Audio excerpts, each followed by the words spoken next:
said that they would not use an app that you don't have to pay for. And again, I think it just depends on what you're looking for, what people use in your area. I actually know many couples who met on OkCupid, which is one of the free ones. And so it's perfectly acceptable.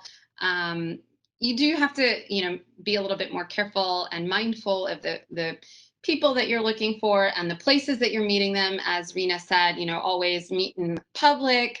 I would drive yourself or take an Uber or Lyft to the event. I would definitely let some friends or family know where you're going to be, because at the end of the day you're strangers until you're not. You feel online dating is not reliable. Yeah, I mean, that's going to be in any situation where people can be deceitful. And so, again, I think something like eHarmony hopefully would decrease the likelihood of that.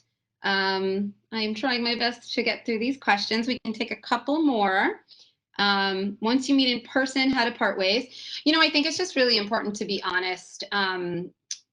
I think it happened both ways. I went on a date and the guy was like, you know what, I think you're really great, but I think we'd be better as friends. And we were. We ended up going rock climbing. I referenced that in the video that a lot of people had trouble hearing, but and vice versa. There were people who I said, I don't really see this happening, but if you want to, say, like, if anything ever comes up, we can hang out as friends. That's totally great. But that's a really great question. Don't feel compelled. This is your life. You don't want to be nice to someone just for the sake of being nice. You feel like you're wasting your time. It can definitely be difficult. Maybe try a new one, try a different one. Checklist and deal breakers. That's obviously going to be, individual values and how that takes priority for you. For me, obviously, I am family oriented, and so I wanted someone family oriented. I want someone goal oriented, a professional, someone who took their career pretty seriously and had goals and ambitions like I did, and someone who would also obviously be okay with me being able to have those goals and ambitions. And that we could work together. And actually, in the next talk at 7, the Marriage Masala talk, I will be talking about some of those career ambitions and how we made them work. So the deal breakers and checklist, it's so individual. It's really hard to take someone else's list and use that for you because everyone's life is so different. Men are afraid of, she feels like men are afraid of commitment, and that can be true. That's not always the case. I know plenty of men who, felt like they wanted to get married and start a family. How did you know that your spouse was committed? I think having those talks is really important. Someone said they didn't want to be assertive, but this is your life, and it's really important to sort of, take hold of it, take charge of it. You don't want to do that on the first date, although, it is important to sort of lay out what expectations are. But yeah, so these are a lot of great questions. So questions to ask on the apps to make sure you're on the same page. Luckily, eHarmony did that for me. But you just want to say, what are your long-term goals? How long are you in the area, or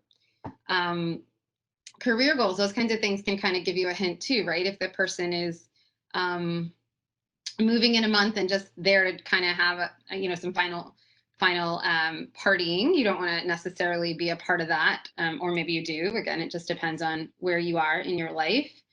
I met my husband on Friendster. Wow, that's I definitely remember Friendster. Ended up knowing someone who knew my husband. Have any of the apps you guys used provide background checks? So first on the Friendster and the sort of connections, I think that's what Hinge does. I think Hinge goes through your Facebook friends and sort of finds people through that. So that's an interesting way to go about it. Sort of kind of organic, kind of online. And then in terms of background checks, I'm not aware of one.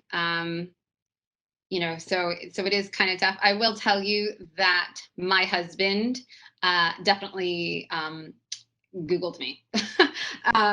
He saw my name. It was only my first name, but there are really only so many Angelis in the area of North Carolina I was in, and he was pretty quickly able to find me and did his whole search.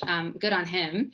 But yeah, so I don't know of one doing any background checks, but that's a good question. Was language a factor for many of the people you met online? Not for me. I had set wanting professionals of a certain education level. I just felt like that was a good way to help me differentiate some things. And I lived in North Carolina, so there weren't really going to be a lot of people who were not well versed in English.